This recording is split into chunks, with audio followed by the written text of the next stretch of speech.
श्री गणेशाय नमः। अथ श्री विष्णु स्तोत्रम्। गोविन्दं गोकुलानन्दं गोपालं गोपीवल्लभं गोवर्धनोधरं धीरं तं वन्दे गोमतीप्रियं। नारायणं निराकारं नरवीरं नरोत्तमं नृसिंहं नागनाथं च तं वन्दे नरकान्तकं। पीताम्बरं पद्मनाभं पद्माक्षं पुरुषोत्तमं पवित्रं परमानन्दं तं वन्दे परमेश्वरं। राघवं रामचन्द्रं च रावणारिं रमापतिं राजीवलोचनं रामं तं वन्दे रघुनन्दनं। वामनं विश्वरूपं च वासुदेवं च विठ्ठलं विश्वेश्वरं विभुं व्यासं तं वन्दे वेदवल्लभं। दामोदरं दिव्यसिंहं दयालुं दीननायकं दैत्यारिं देवदेवेशं तं वन्दे देवकीसुतं। मुरारिं माधवं मत्स्यं मुकुन्दं मुष्टिमर्दनं मुञ्जकेशं महाबाहुं तं वन्दे मधुसूदनं। केशवं कमलाकान्तं कामेशं कौस्तुभप्रियं कौमोदकीधरं कृष्णं तं वन्दे कौरवान्तकं। भूधरं भुवनानन्दं भूतेशं भूतनायकं भावनेकं भुजङ्गेशं तं वन्दे भवनाशनं। जनार्दनं जगन्नाथं जगज्जाड्यविनाशकं जमदग्निं परं ज्योतिष तं वन्दे जलशायिनं। चतुर्भुजं चितानन्दं मङ्गलाचूर्णमर्दनं चराचरगुरुं देवं तं वन्दे चक्रपाणिनं। श्रियःकरं श्रियोनाथं श्रीधरं श्रीवरप्रदं श्रीवत्सलधरं सौम्यं तं वन्दे श्रीसुरेश्वरं। योगीश्वरं यज्ञपतिं यशोदानन्ददायकं यमुनाजलकल्लोलं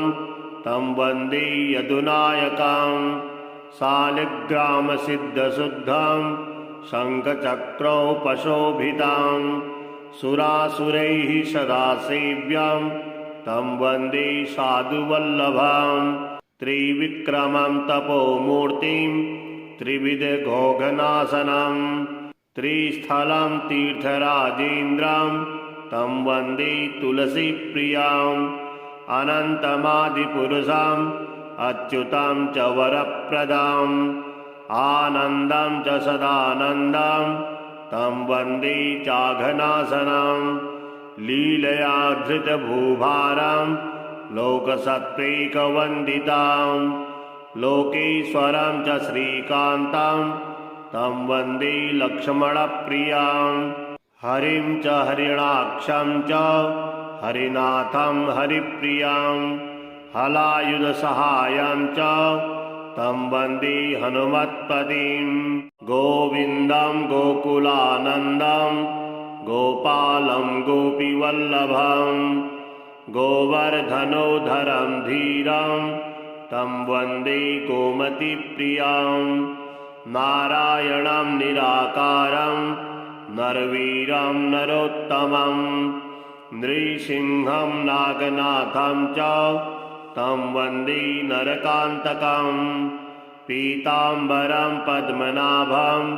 पद्माक्षं पुरुषोत्तमं पवित्रं परमानन्दं तं वन्दे परमेश्वरं। राघवं रामचन्द्रं च रावणारिं रमापतिं राजीवलोचनं रामं तं वन्दे रघुनन्दनं। वामनं विश्वरूपं च वासुदेवं च विठ्ठलं विश्वेश्वरं विभुं व्यासं तं वन्दे वेदवल्लभं दामोदरं दिव्यसिंहं दयालुं दीननायकं दैत्यारिं देवदेवेशं तं वन्दे देवकीसुतं मुरारिं माधवं मत्स्यं मुकुन्दं मुष्टिमर्दनं मुञ्जकेशं महाबाहुं तं वन्दे मधुसूदनं केशवं कमलाकान्तं कामेशं कौस्तुभप्रियं कौमोदकीधरं कृष्णं तं वन्दे कौरवान्तकं भूधरं भुवनानन्दं भूतेशं भूतनायकं भावनेकं भुजङ्गेशं तं वन्दे भवनाशनं जनार्दनं जगन्नाथं जगज्जाड्यविनाशकं जमदग्निं परं ज्योतिष्तं वन्दे जलशायिनं चतुर्भुजं चितानन्दं मङ्गलाचूर्णमर्दनं चराचरगुरुं देवं तं वन्दे चक्रपाणिनं श्रियःकरं श्रियोनाथं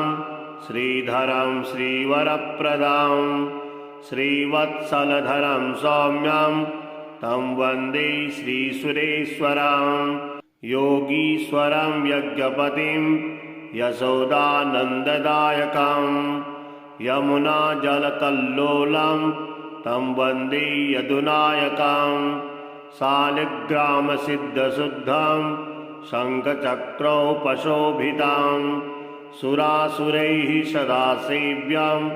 तं वन्दे साधुवल्लभं त्रिविक्रमं तपोमूर्तिं त्रिविधघोघनाशनं त्रिस्थलं तीर्थराजेन्द्रं तं वन्दे तुलसीप्रियं अनन्तमादिपुरुषम् अच्युतं च वरप्रदाम् आनन्दं च सदानन्दं तं वन्दे चाघनाशनं लीलया धृतभूभारं लोकसत्त्वैकवन्दितां लोकेश्वरं च श्रीकान्तं तं वन्दे लक्ष्मणप्रियां हरिं च हरिणाक्षं च हरिनाथं हरिप्रियं हलायुधसहायं च तं वन्दे हनुमत्पतिं गोविन्दं गोकुलानन्दं गोपालं गोपीवल्लभं गोवर्धनोधरं धीरं तं वन्दे गोमतीप्रियं नारायणं निराकारं नरवीरं नरोत्तमं नृसिंहं नागनाथं च तं वन्दे नरकान्तकं पीताम्बरं पद्मनाभं पद्माक्षं पुरुषोत्तमं पवित्रं परमानन्दं तं वन्दे परमेश्वरं राघवं रामचन्द्रं च रावणारिं रमापतिं राजीवलोचनं रामं तं वन्दे रघुनन्दनं वामनं विश्वरूपं च वासुदेवं च विठ्ठलं विश्वेश्वरं विभुं व्यासं तं वन्दे वेदवल्लभं दामोदरं दिव्यसिंहं दयालुं दीननायकं दैत्यारिं देवदेवेशं तं वन्दे देवकीसुतं मुरारिं माधवं मत्स्यं मुकुन्दं मुष्टिमर्दनं मुञ्जकेशं महाबाहुं तं वन्दे मधुसूदनं केशवं कमलाकान्तं कामेशं कौस्तुभप्रियं कौमोदकीधरं कृष्णं तं वन्दे कौरवान्तकं भूधरं भुवनानन्दं भूतेशं भूतनायकं भावनेकं भुजङ्गेशं तं वन्दे भवनाशनं जनार्दनं जगन्नाथं जगज्जाड्यविनाशकां जमदग्निं परं ज्योतिष्तं वन्दे जलशायिनं चतुर्भुजं चिदानन्दं मङ्गलाचूर्णमर्दनं चराचरगुरुं देवं तं वन्दे चक्रपाणिनं श्रियः करं श्रियोनाथं श्रीधरं श्रीवरप्रदां श्रीवत्सलधरं सौम्यं तं वन्दे श्रीसुरेश्वरं योगीश्वरं यज्ञपतिं यशोदानन्ददायकं यमुनाजलकल्लोलं तं वन्दे यदुनायकं शालिग्रामसिद्धशुद्धं शङ्खचक्रोपशोभितां सुरासुरैः सदा सेव्यं तं वन्दे साधुवल्लभं त्रिविक्रमं तपोमूर्तिं त्रिविधघोघनाशनं त्रिस्थलं तीर्थराजेन्द्रं तं वन्दे तुलसीप्रियम् अनन्तमादिपुरुषम् अच्युतं च वरप्रदाम् आनन्दं च सदानन्दं तं वन्दे चाघनाशनं लीलया धृतभूभारं लोकसत्त्वैकवन्दितां लोकेश्वरं च श्रीकान्तं तं वन्दे लक्ष्मणप्रियां हरिं च हरिणाक्षं च हरिनाथं हरिप्रियां हलायुधसहायं च तं वन्दे हनुमत्पतिं गोविन्दं गोकुलानन्दं गोपालं गोपीवल्लभं गोवर्धनोधरं धीरं तं वन्दे गोमतीप्रियां नारायणं निराकारं नरवीरं नरोत्तमं नृसिंहं नागनाथं च तं वन्दे नरकान्तकं पीताम्बरं पद्मनाभं पद्माक्षं पुरुषोत्तमं पवित्रं परमानन्दं तं वन्दे परमेश्वरं राघवं रामचन्द्रं च रावणारिं रमापतिं राजीवलोचनं रामं तं वन्दे रघुनन्दनं वामनं विश्वरूपं च वासुदेवं च विठ्ठलं विश्वेश्वरं विभुं व्यासं तं वन्दे वेदवल्लभं दामोदरं दिव्यसिंहं दयालुं दीननायकं दैत्यारिं देवदेवेशं तं वन्दे देवकीसुतं मुरारिं माधवं मत्स्यं मुकुन्दं मुष्टिमर्दनं मुञ्जकेशं महाबाहुं तं वन्दे मधुसूदनं केशवं कमलाकान्तं कामेशं कौस्तुभप्रियं कौमोदकीधरं कृष्णं तं वन्दे कौरवान्तकं भूधरं भुवनानन्दं भूतेशं भूतनायकं भावनेकं भुजङ्गेशं तं वन्दे भवनाशनं जनार्दनं जगन्नाथं जगज्जाड्यविनाशकं जमदग्निं परं ज्योतिष्तं वन्दे जलशायिनं चतुर्भुजं चिदानन्दं मङ्गलाचूर्णमर्दनं चराचरगुरुं देवं तं वन्दे चक्रपाणिनं श्रियः करं श्रियोनाथं श्रीधरं श्रीवरप्रदां श्रीवत्सलधरं सौम्यं तं वन्दे श्रीसुरेश्वरं योगीश्वरं यज्ञपतिं यशोदानन्ददायकं यमुनाजलकल्लोलं तं वन्दे यदुनायकं शालिग्रामसिद्धशुद्धं शङ्खचक्रोपशोभितां सुरासुरैः सदा सेव्यं तं वन्दे साधुवल्लभं त्रिविक्रमं तपोमूर्तिं त्रिविधघोघनाशनं त्रिस्थलं तीर्थराजेन्द्रं तं वन्दे तुलसीप्रियम् अनन्तमादिपुरुषम् अच्युतं च वरप्रदाम् आनन्दं च सदानन्दं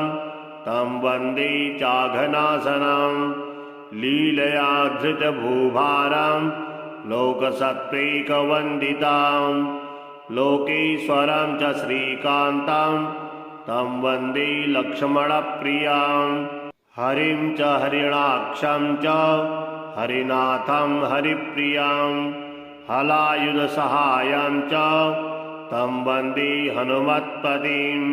गोविन्दं गोकुलानन्दं गोपालं गोपीवल्लभं गोवर्धनोधरं धीरं तं वन्दे गोमतीप्रियं नारायणं निराकारं नरवीरं नरोत्तमं नृसिंहं नागनाथं च तं वन्दे नरकान्तकं पीताम्बरं पद्मनाभं पद्माक्षं पुरुषोत्तमं पवित्रं परमानन्दं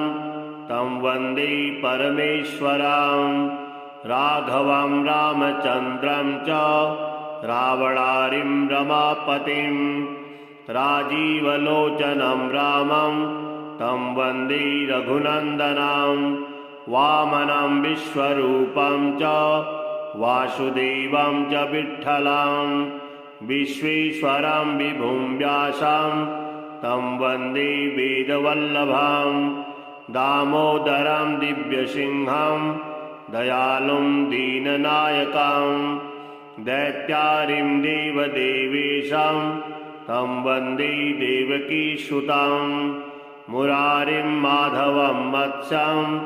मुकुन्दं मुष्टिमर्दनं मुञ्जकेशं महाबाहुं तं वन्दे मधुसूदनं केशवं कमलाकान्तं कामेशं कौस्तुभप्रियं कौमोदकीधरं कृष्णं तं वन्दे कौरवान्तकं भूधरं भुवनानन्दं भूतेशं भूतनायकं भावनेकं भुजङ्गेशं तं वन्दे भवनाशनं जनार्दनं जगन्नाथं जगज्जाड्यविनाशकं जमदग्निं परं ज्योतिष तं वन्दे जलशायिनं चतुर्भुजं चितानन्दं मङ्गलाचूर्णमर्दनं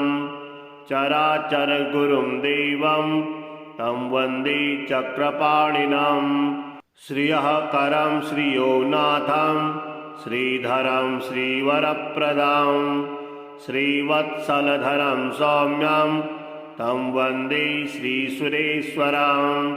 योगीश्वरं यज्ञपतिं यशोदानन्ददायकं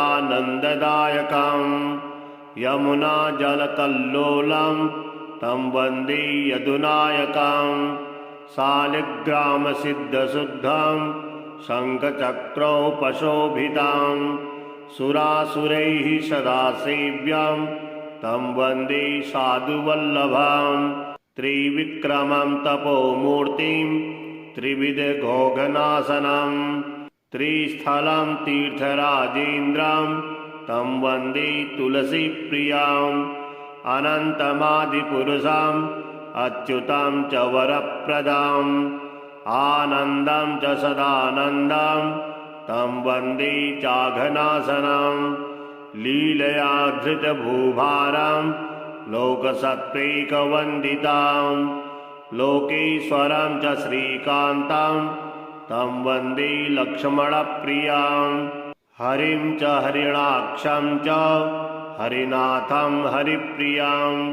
हलायुधसहायं च तं वन्दे हनुमत्पतिं गोविन्दं गोकुलानन्दं गोपालं गोपीवल्लभं गोवर्धनोधरं धीरं तं वन्दे गोमतीप्रियं नारायणं निराकारं नरवीरं नरोत्तमं नृसिंहं नागनाथं च तं वन्दे नरकान्तकं। पीताम्बरं पद्मनाभं पद्माक्षं पुरुषोत्तमं पवित्रं परमानन्दं तं वन्दे परमेश्वरं। राघवं रामचन्द्रं च रावणारिं रमापतिं राजीवलोचनं रामं तं वन्दे रघुनन्दनं। वामनं विश्वरूपं च वासुदेवं च विठ्ठलं विश्वेश्वरं विभुं व्यासं तं वन्दे वेदवल्लभं।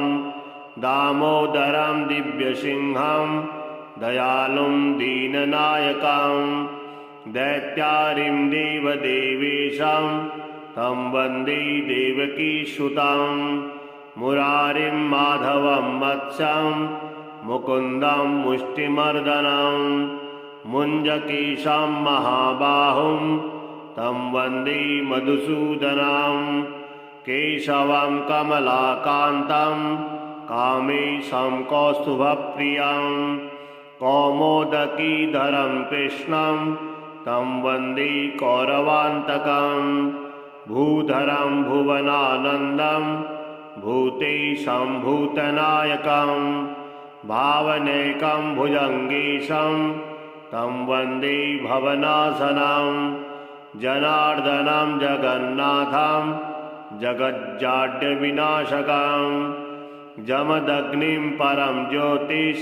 तं वन्दे जलशायिनं। चतुर्भुजं चितानन्दं मङ्गलाचूर्णमर्दनं चराचरगुरुं देवं तं वन्दे चक्रपाणिनं। श्रियःकरं श्रियोनाथं श्रीधरं श्रीवरप्रदं श्रीवत्सलधरं सौम्यं तं वन्दे श्रीसुरेश्वरं। योगीश्वरं यज्ञपतिं यशोदानन्ददायकं यमुनाजलकल्लोलं तं वन्दे यदुनायकं। शालिग्रामसिद्धशुद्धं शङ्खचक्रोपशोभितं सुरासुरैः सदा सेव्यं तं वन्दे साधुवल्लभं। त्रिविक्रमं तपोमूर्तिं त्रिविधघोघनाशनं त्रिस्थलं तीर्थराजेन्द्रं तं वन्दे तुलसीप्रियम्। अनन्तमादिपुरुषं अच्युतं च वरप्रदं आनन्दं च सदानन्दं तं वन्दे चाघनाशनं। लीलया धृतभूभारं लोकसत्त्वैकवन्दितं लोकेश्वरं च श्रीकान्तं तं वन्दे लक्ष्मणप्रियं। हरिं च हरिणाक्षं च हरिनाथं हरिप्रियं हलायुधसहायं च तं वन्दे हनुमत्पतिं। गोविन्दं गोकुलानन्दं गोपालं गोपीवल्लभं गोवर्धनोधरं धीरं तं वन्दे गोमतीप्रियं। नारायणं निराकारं नरवीरं नरोत्तमं नृसिंहं नागनाथं च तं वन्दे नरकान्तकं। पीताम्बरं पद्मनाभं पद्माक्षं पुरुषोत्तमं पवित्रं परमानन्दं तं वन्दे परमेश्वरं। राघवं रामचन्द्रं च रावणारिं रमापतिं राजीवलोचनं रामं तं वन्दे रघुनन्दनं। वामनं विश्वरूपं च वासुदेवं च विठ्ठलं विश्वेश्वरं विभुं व्यासं तं वन्दे वेदवल्लभं। दामोदरं दिव्यसिंहं दयालुं दीननायकं दैत्यारिं देवदेवेशं तं वन्दे देवकीसुतं। मुरारिं माधवं मत्स्यं मुकुन्दं मुष्टिमर्दनं मुञ्जकेशं महाबाहुं तं वन्दे मधुसूदनं केशवं कमलाकान्तं कामेशं कौस्तुभप्रियं कौमोदकीधरं कृष्णं तं वन्दे कौरवान्तकं भूधरं भुवनानन्दं भूतेशं भूतनायकं भावनेकं भुजङ्गेशं तं वन्दे भवनाशनं जनार्दनं जगन्नाथं जगज्जाड्यविनाशकं जमदग्निं परं ज्योतिष तं वन्दे जलशायिनं चतुर्भुजं चितानन्दं मङ्गलाचूर्णमर्दनं चराचरगुरुं देवं तं वन्दे चक्रपाणिनं श्रियः करं श्रियोनाथं श्रीधरं श्रीवरप्रदां श्रीवत्सलधरं सौम्यं तं वन्दे श्रीसुरेश्वरं योगीश्वरं यज्ञपतिं यशोदानन्ददायकं यमुनाजलकल्लोलं तं वन्दे यदुनायकं शालिग्रामसिद्धशुद्धं शङ्खचक्रोपशोभितं सुरासुरैः सदा सेव्यं तं वन्दे साधुवल्लभं त्रिविक्रमं तपोमूर्तिं त्रिविधघोघनाशनं त्रिस्थलं तीर्थराजेन्द्रं तं वन्दे तुलसीप्रियं अनन्तमादिपुरुषं अच्युतं च वरप्रदं आनन्दं च सदानन्दं तं वन्दे चाघनाशनं लीलया धृतभूभारं लोकसत्त्वैकवन्दितं लोकेश्वरं च श्रीकान्तं तं वन्दे लक्ष्मणप्रियं हरिं च हरिणाक्षं च हरिनाथं हरिप्रियं हलायुधसहायं च तं वन्दे हनुमत्पतिं गोविन्दं गोकुलानन्दं गोपालं गोपीवल्लभं गोवर्धनोधरं धीरं तं वन्दे गोमतीप्रियं नारायणं निराकारं नरवीरं नरोत्तमं नृसिंहं नागनाथं च तं वन्दे नरकान्तकं पीताम्बरं पद्मनाभं पद्माक्षं पुरुषोत्तमं पवित्रं परमानन्दं तं वन्दे परमेश्वरं राघवं रामचन्द्रं च रावणारिं रमापतिं राजीवलोचनं रामं तं वन्दे रघुनन्दनं वामनं विश्वरूपं च वासुदेवं च विठ्ठलं विश्वेश्वरं विभुं व्यासं तं वन्दे वेदवल्लभं दामोदरं दिव्यसिंहं दयालुं दीननायकं दैत्यारिं देवदेवेशं तं वन्दे देवकीसुतं मुरारिं माधवं वत्सं मुकुन्दं मुष्टिमर्दनं मुञ्जकेशं महाबाहुं तं वन्दे मधुसूदनं केशवं कमलाकान्तं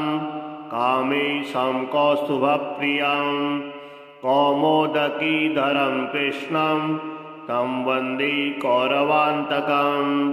भूधरं भुवनानन्दं भूतेशं भूतनायकं भावनेकं भुजङ्गेशं तं वन्दे भवनाशनं जनार्दनं जगन्नाथं जगज्जाड्यविनाशकं जमदग्निं परं ज्योतिष तं वन्दे जलशायिनं चतुर्भुजं चितानन्दं मङ्गलाचूर्णमर्दनं चराचरगुरुं देवं तं वन्दे चक्रपाणिनं श्रियः करं श्रियोनाथं श्रीधरं श्रीवरप्रदां श्रीवत्सलधरं सौम्यं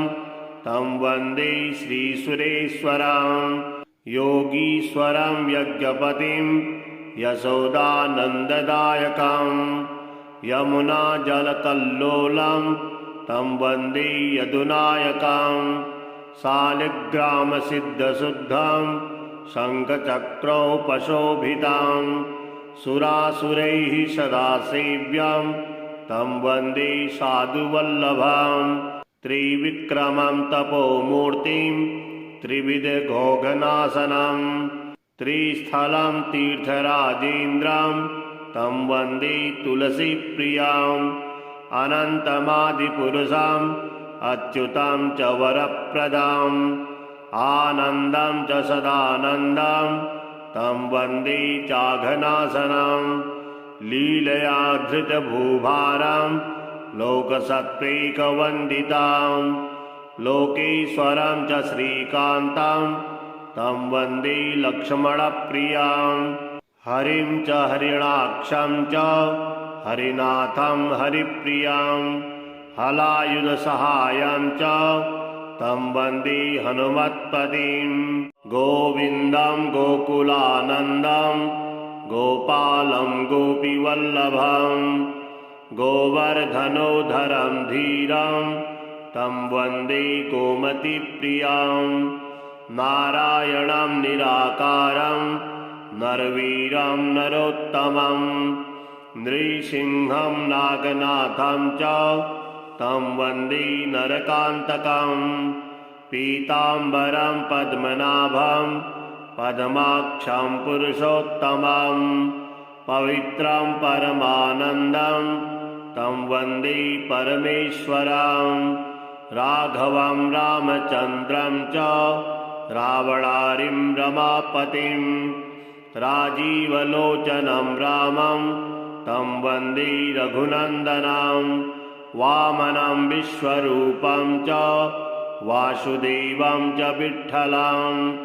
विश्वेश्वरं विभुं व्यासं तं वन्दे वेदवल्लभं दामोदरं दिव्यसिंहं दयालुं दीननायकं दैत्यारिं देवदेवेशं तं वन्दे देवकीसुतं मुरारिं माधवं मत्स्यं मुकुन्दं मुष्टिमर्दनं मुञ्जकेशं महाबाहुं तं वन्दे मधुसूदनं केशवं कमलाकान्तं कामेशं कौस्तुभप्रियं कौमोदकीधरं कृष्णं तं वन्दे कौरवान्तकं भूधरं भुवनानन्दं भूतेशं भूतनायकं भावनेकं भुजङ्गेशं तं वन्दे भवनाशनं जनार्दनं जगन्नाथं जगज्जाड्यविनाशकं जमदग्निं परं ज्योतिष तं वन्दे जलशायिनं चतुर्भुजं चितानन्दं मङ्गलाचूर्णमर्दनं चराचरगुरुं देवं तं वन्दे चक्रपाणिनं श्रियः करं श्रियोनाथं श्रीधरं श्रीवरप्रदां श्रीवत्सलधरं सौम्यं तं वन्दे श्रीसुरेश्वरं योगीश्वरं यज्ञपतिं यशोदानन्ददायकं यमुनाजलकल्लोलं तं वन्दे यदुनायकं शालिग्रामसिद्धशुद्धं शङ्खचक्रोपशोभितं सुरासुरैः सदा सेव्यं तं वन्दे साधुवल्लभं त्रिविक्रमं तपोमूर्तिं त्रिविधघोघनाशनं त्रिस्थलं तीर्थराजेन्द्रं तं वन्दे तुलसीप्रियम् अनन्तमादिपुरुषम् अच्युतं च वरप्रदम् आनन्दं च सदानन्दं तं वन्दे चाघनाशनं लीलया धृतभूभारं लोकसत्त्वैकवन्दितं लोकेश्वरं च श्रीकान्तं तं वन्दे लक्ष्मणप्रियं हरिं च हरिणाक्षं च हरिनाथं हरिप्रियं हलायुधसहायं च तं वन्दे हनुमत्पतिं गोविन्दं गोकुलानन्दं गोपालं गोपीवल्लभं गोवर्धनोधरं धीरं तं वन्दे गोमतीप्रियं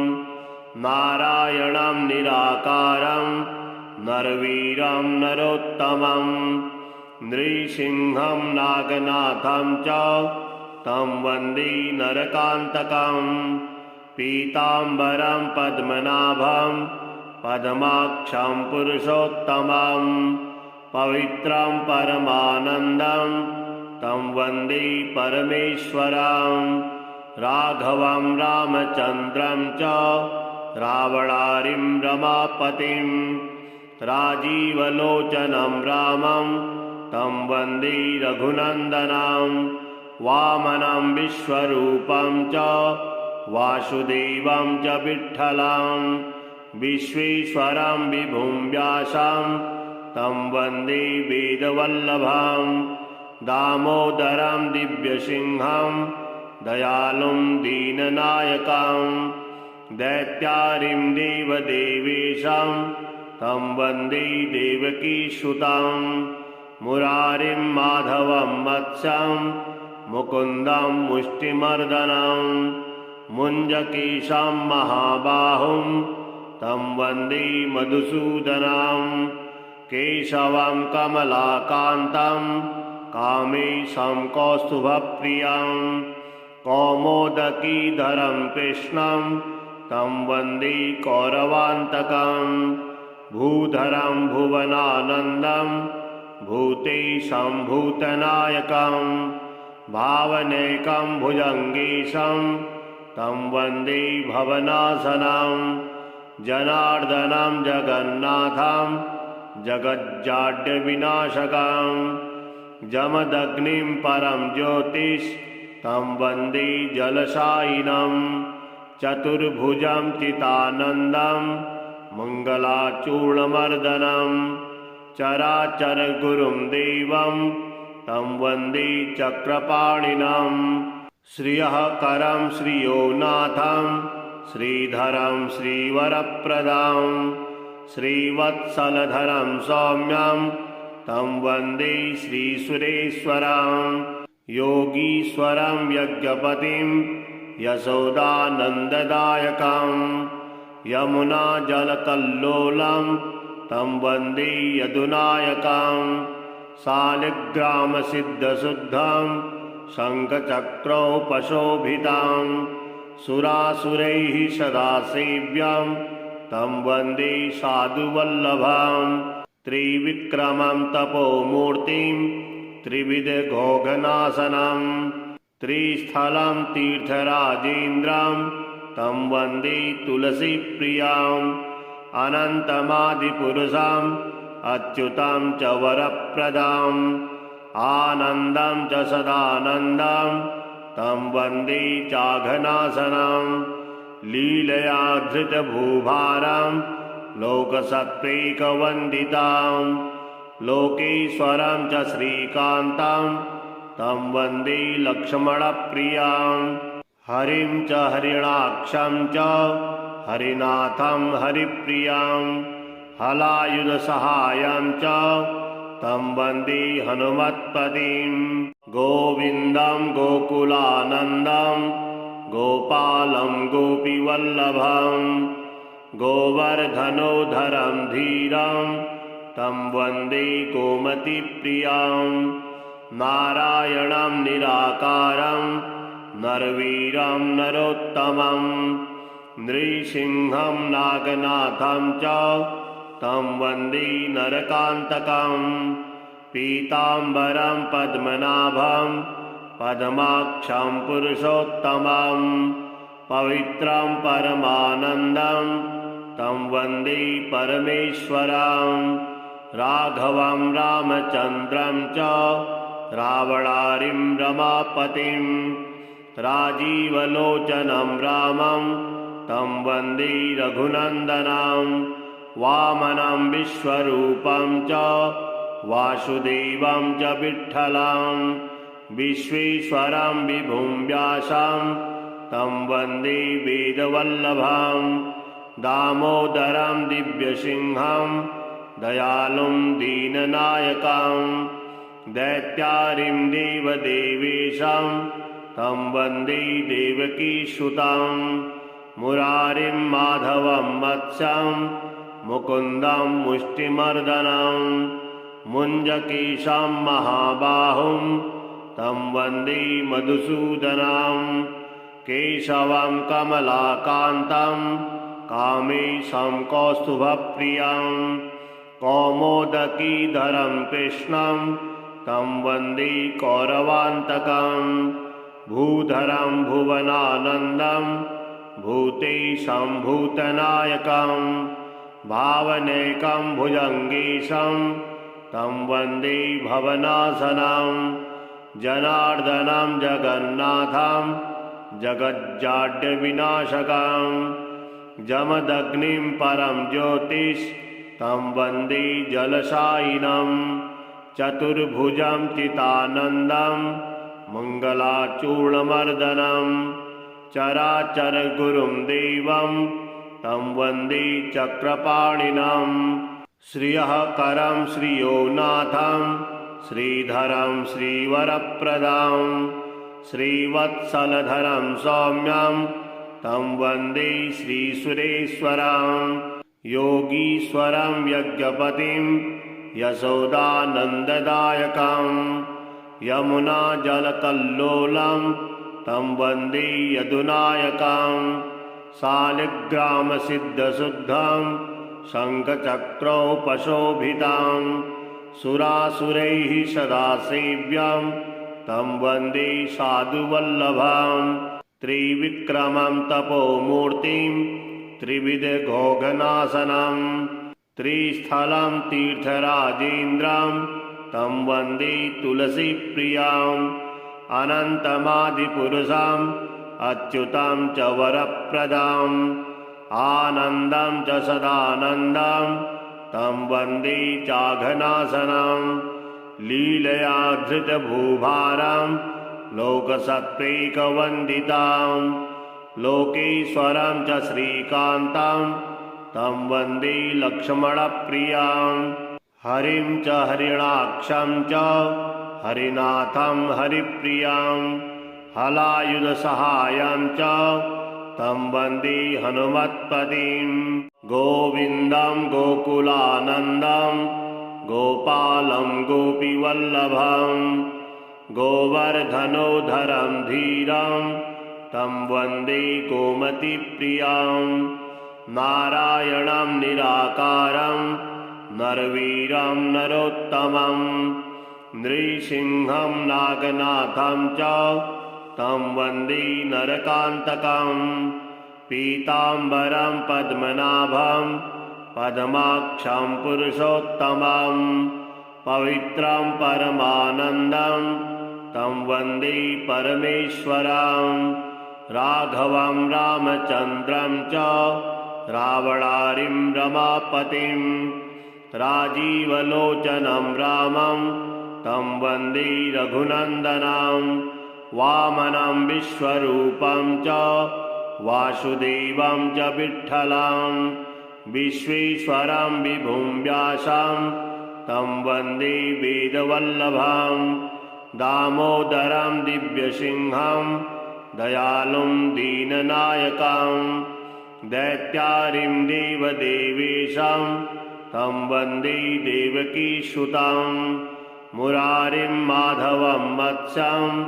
मुकुन्दं मुष्टिमर्दनं मुञ्जकेशं महाबाहुं तं वन्दे मधुसूदनं केशवं कमलाकान्तं कामेशं कौस्तुभप्रियं कौमोदकीधरं कृष्णं तं वन्दे कौरवान्तकं भूधरं भुवनानन्दं भूतेशं भूतनायकं भावनेकं भुजङ्गेशं तं वन्दे भवनाशनं जनार्दनं जगन्नाथं जगज्जाड्यविनाशकं जमदग्निं परं ज्योतिस्तं वन्दे जलशायिनं चतुर्भुजं चिदानन्दं मङ्गलाचूर्णमर्दनं चराचरगुरुं देवं तं वन्दे चक्रपाणिनं श्रियः करं श्रियोनाथं श्रीधरं श्रीवरप्रदां श्रीवत्सलधरं सौम्यं तं वन्दे श्रीसुरेश्वरं योगीश्वरं यज्ञपतिं यशोदानन्ददायकं यमुनाजलकल्लोलं तं वन्दे यदुनायकं शालिग्रामसिद्धशुद्धं शङ्खचक्रोपशोभितं सुरासुरैः सदा सेव्यं तं वन्दे साधुवल्लभं त्रिविक्रमं तपोमूर्तिं त्रिविधघोघनाशनं त्रिस्थलं तीर्थराजेन्द्रं तं वन्दे तुलसीप्रियं अनन्तमादिपुरुषम् अच्युतं च वरप्रदम् आनन्दं च सदानन्दं तं वन्दे चाघनाशनं लीलया धृतभूभारं लोकसत्त्वैकवन्दितं लोकेश्वरं च श्रीकान्तं तं वन्दे लक्ष्मणप्रियं हरिं च हरिणाक्षं च हरिनाथं हरिप्रियं हलायुधसहायं च तं वन्दे हनुमत्पतिम्।